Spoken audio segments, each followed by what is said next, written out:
Just as National Review defended apartheid, and just as you defended segregation, you now defend Israel's oppression of Palestinian basic rights. It's a tradition for you guys. During a discussion about Congresswoman Ilhan Omar and Rashida Tlaib being denied entry into Israel, Jewish-American journalist Peter Beinart completely stomped a National Review editor. Now, I'm going to get to those clips. Look, I was going to do just a video on this first clip because I think Peter Beinart makes an incredible point here as a Jewish American journalist. It's important that he is on television making the point that he's about to make that I'm going to show you.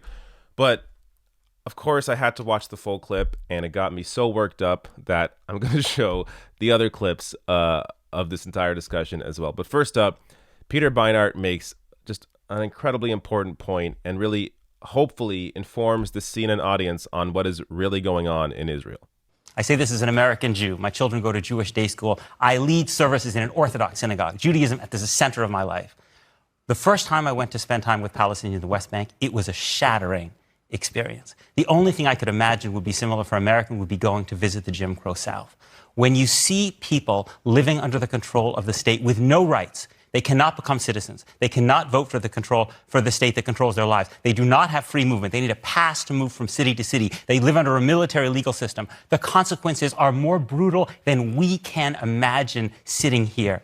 So, do I agree with Miftah? Of course not. I had a close friend who was killed in a suicide bombing. But Palestinians don't. You could have made the same argument if you went to visit SNCC and said, oh, they were connected with communists. Some of their people have made anti-white statements. The point is, what Ilhan Omar said is the most important point. People need to go and see for themselves. I've never seen anyone who's gone and seen for themselves and not been transformed by the experience. All right. So I'm going to get to the other clips in a minute here, but look, Peter Beinart, his reporting on this has just been vital to this entire discussion. I've sourced him countless times in my reporting on the Israeli-Palestinian conflict. And this is somebody, again, as he said, he's Jewish. Like, this idea that the critiques of the far right-wing Israeli government is somehow anti-Semitic is just total bullshit. And I swear to God, it bothers me every time I hear that crap because it is such a lie that has been disputed again and again and again. How many times do we have to crush this bullshit? It just, sorry. I don't want to get back. I mean, I'm going to get worked up again after these other clips. But look, everything Peter Beinart says here is completely correct. Palestinians essentially are living in an open-air prison. That is what is happening. So, look, if you missed the points that he just made, go back and watch the clip. Everything he said is exact. And we are not discussing it.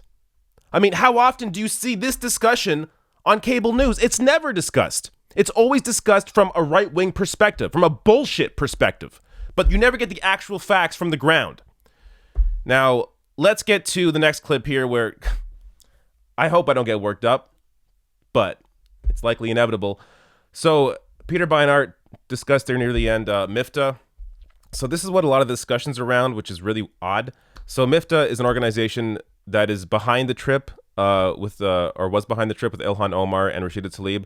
They have organized these trips many times before. It's never been an issue. But now the Israeli government's saying, oh, because of Miftah, well, we can't let these people in.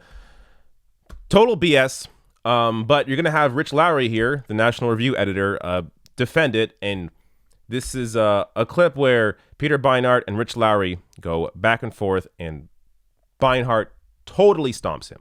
There has been a congressional trip that was led by Miftah before, and the Israeli government let it happen. Now, I know it was before the actual law was passed, but they didn't need a law to keep people out if they didn't want to, but they allowed it to happen before. Now they're not, and claiming it's because of this organization. Yeah, well, obviously the proximate cause here was the Trump tweet, which highlighted this and made it a major issue. But there is a law that allows Israel to ban foreigners who support the BDS movement, to isolate and delegitimize Israel. It's been not applied against members of Congress before. It's been applied against French politicians, against EU politicians.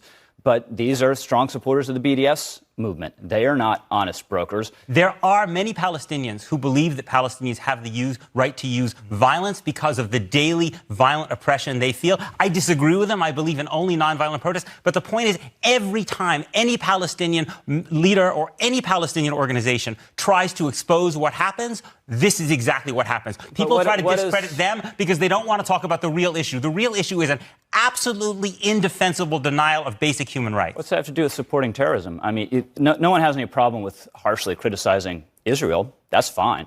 But you don't support blowing up innocent people. That's just a bottom line.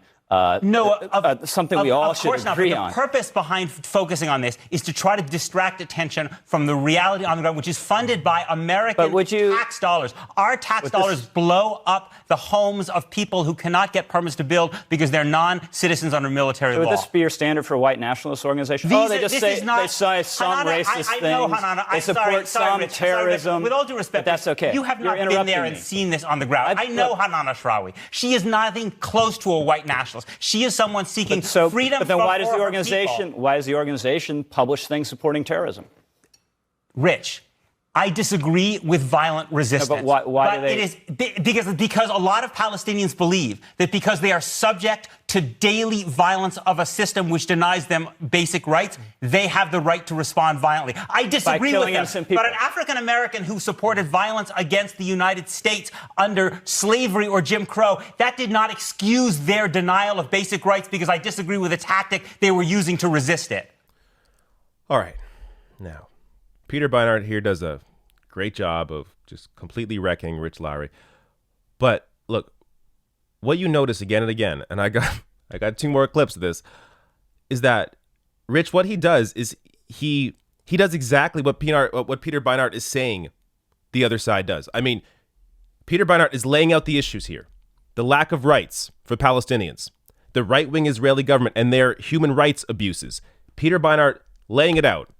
Rich Lowry goes, well, how about terrorism? Like, in the middle of a discussion about how the right wing distracts with bullshit like that, Lowry lays it on. Well, how about terrorism? That's the exact shit that he's talking about. Assholes like you that aren't dealing with the actual issues on the fucking ground. I'm just like, these people are so fucking dishonest. You see it oozing out of them. Now, just one more. Actually, there's a million points I want to make, but the comparison to white nationalism, really? People looking for human rights. Palestinians being denied human rights. Somehow, organizations that are trying to vouch for those people, just like white nationalists. What the fuck are you talking about? Like, these people are so fucking dishonest. And look, we're going to get to, I mean, he brings up, well, Mifta said this, Mifta said that. We're going to bring up later what National Review has said in the past and how wrong they've been. Now, another clip here. I mean, it just keeps going. I mean, it's fine to harshly criticize Israel and the occupation, but I don't think anyone's be associated with a group that supports terrorism. And this isn't black and white. I mean, they publish this stuff. No one's forcing them to publish years this ago, stuff. there were certain statements on their website. Hanan Ashrawi has devoted her life as a nonviolent activist to opposing an oppression which none of us does not accord with the values that any of us believe in as Americans. So she doesn't control her own organization and what it publishes? Rich, why don't you try spending a little bit of time focusing on the fact that almost $4 billion of U.S. aid is used to put children in detention. You're the one distracting from the issue. I'm asking No, this is the issue. You're distracting from the issue because National Review, just as National Review defended apartheid, and just as you defended segregation, you now defend Israel's oppression of Palestinian basic rights. It's a tradition for you guys. That is 100% correct. Peter Beinart totally fucking wrecks that twerp. And we're going to get into this guy. Oh, well, they said this, Mifta said that, Mifta said. What has the National Review? He's the editor. This idiot is the editor of the National Review. What positions have they taken in the past that we should continue to hold them accountable for? How about this one? This from New York Mag's Intelligencer. In 1985, William F. Buckley, founder and editor of National Review, wrote a column defending, or to put it more accurately, expressing his sympathy for the apartheid government of South Africa. Buckley wandered through a series of points that would embarrass his successors today, most notably his opinion that Nelson Mandela belongs in jail. Rich, but your paper said Nelson Mandela belongs in jail. I mean, anything your paper does now, just complete and total BS. And in that case, it actually is mostly true. But I mean, the gall of this asshole is just incredible. How about another one? As it was pointed out there, National Review supported segregation. National Review's ugly civil rights history. Conservative magazine tries to reappropriate the civil rights movement. Publishing material arguing for the superiority of white people wasn't out of character for National Review. An infamous 1957 editorial, often attributed to National Review founder William F. Buckley, argued that the white community was entitled to oppose measures that sought to increase enfranchisement among Southern blacks because, quote, for the time being, it is the advanced race. National Review is known for being on the wrong side of history. In this situation, Israel-Palestine, what do you think? What do you think's going on right now? They're again on the wrong side of history. And Peter Beinart just completely exposed that throughout this entire segment, which by the way, if you want to see the full thing, because I had to cut out some pieces to keep it a little bit smaller. If you want to see the full video, I linked to it below this video.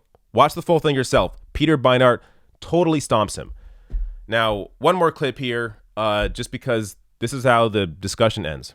Look, and if an organization supports terrorism, that organization should be beyond the pale. And when I don't see Palestinians why protest that's even an argument. nonviolently, when they protest nonviolently, right, So you discredit them as well. So you're saying that, in some sense, justifies terrorism? Of course it Because they're doesn't not getting justify their- what they I've want said again and again, nonviolently? I disagree with terrorism. What I'm saying is you're trying to distract from the real issue. The real issue is American complicity in the denial of basic Palestine. All right, we're going to leave What's this, the guys. content of your opposition mean? We're gonna you leave won't this condemn there. this organization. Rich, please go there yourself. We're going to leave that there. Rich, Peter.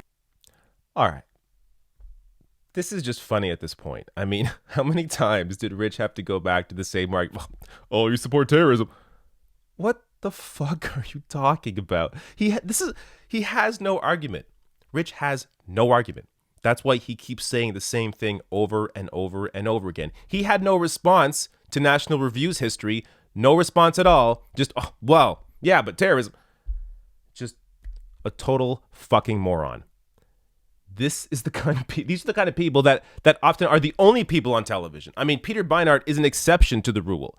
You rarely ever hear the other side of this discussion. So, I guess in a sense, CNN deserves some credit here for actually having Peter Beinart on and having a real discussion about what is actually going on.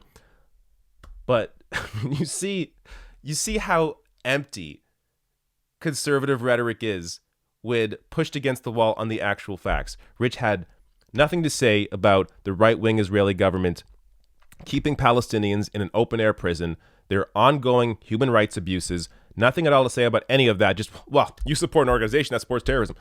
How many times did Peter Beinart have to say, I don't support violence. I support nonviolent acts of protest to support the Palestinian people on the ground and maybe one day get them out of an open-air prison. But Rich Lowry, you support terrorism. This is the perfect... Peter Beinart, again, he should be on television more often, and this is just the perfect example of how empty a lot of conservative rhetoric is.